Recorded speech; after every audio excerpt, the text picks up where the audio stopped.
Hello guys and welcome back to another video. Today I am back with another episode of What If History Started Over. Now today will be dedicated to talking about Italia, because Italia, their king is not doing that well. The son is now not fully trained because of the power struggle, and yeah, it's in kind of a weak state. And the surrounding countries want to gang up and demolish them. So they need to find a new era where it's kind of weak, like maybe that could break away, and maybe over here could break away, potentially. Those are their goals of the lands that they want to punch out of the empire next. But before we get on to that, we will have a new country forming. The first real country, technically this is a real country, I just don't have borders on it yet. But the first real country over in the Americas with borders is going to be the Central American Republic. Where will their capital be? I feel like their capital will be pretty coastal, maybe right there. Also, at some point, I might want to create flags and other things for the series. Maybe I'll put that on to another video. But that sounds like a cool idea. Maybe we can even have a flag contest where some of you guys design some flags too. Maybe I get a Discord open. Anyways, let's get back to the main topic of the video. And the pink team's going to allow their colony to expand on actual Africa, which will go great as soon as they meet up with this lake. And they manage to go around the lake and secure a decent size of a colony. Now, these borders won't be set in stone because they still have plenty of room to expand. Over here, at the tip of Africa right here, we're going to have another nation form, kind of like a Saharan nation. Now this was also suggested, and I feel like it's most likely to happen out of a lot of things. And now with this giant new country, but just because they're giant does not mean they're powerful. I mean, they're pretty weak, they're in the Sahara. We're going to say that their capital is probably inland, probably right there. It's very close, but it's the best spot they can actually put their capital. But with this, they're going to start plotting a way on how to destroy Italia some more.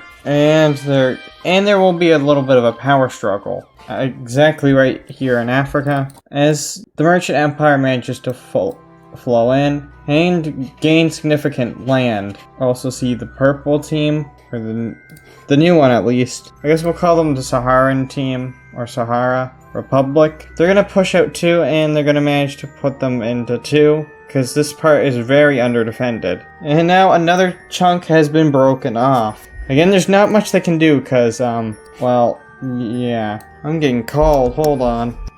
I am back, I just had a phone call. And as we will see now, the borders in Africa are going more in favor of the new Saharan Republic.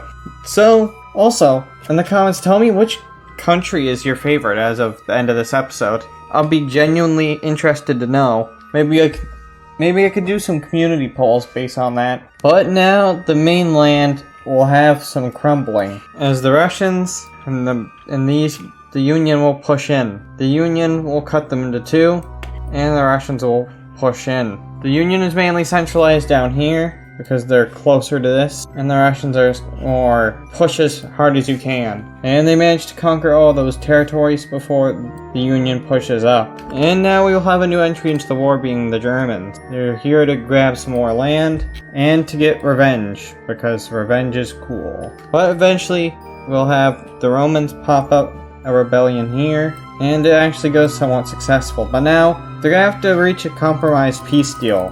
So, what will happen here? Whatever happens here will probably shape the rest of the history in Europe. Keep this in mind. Now, they're gonna hold this at a very important conference, I'd say in Odessa. Now, there's capital cities labeled.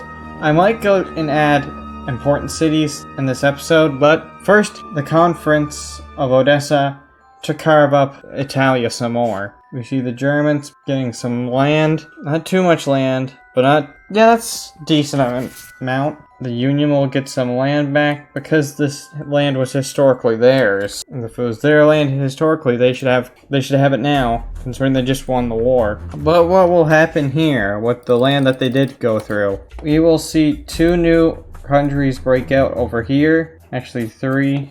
No, we'll stick with two here. As well as a sort of Austrian state. We'll have three new states form here. I'm running out of every single shade. Okay, I managed to pull out some more colors. It's going to be hard to pull out colors. The capital city is going to be around Vienna, which I believe would be around right there. Their capital is probably going to be around right there. And their capital would have to be, I'd say, around here. And now that we got all these capital cities, I should label some more minor cities that are also important. And I'll be on to that now. Starting with the Americas, we have an important city set up here in Newfoundland, as well as a couple cities over here. Of course, they put a few key cities around there. Basically around the coastal territories. They have a bunch of cities just scattered about. They probably have the most amount of major cities. So, the Americas now have some major cities implanted. What about mainland Britain? We'll say they have the minimal amount of key cities. We'll say there's some key cities here. Probably around the coast there. Definitely around there. There. Probably there. And there. Over here in Italia, where are the majors? Or the major and minor cities, I guess. There's probably gonna be one here. It's gonna take me a while to do all these. We'll say the rest of them get 3 minor cities. Here they obviously have that being a minor city. Right there, Istanbul. Also Athens. And around there. The Merchant Empire is probably gonna have a good amount of major cities. Might as well count. Yep, technically the Kingdom of the Nile still lives on. Maybe they could have a revenge plot line. Whatever.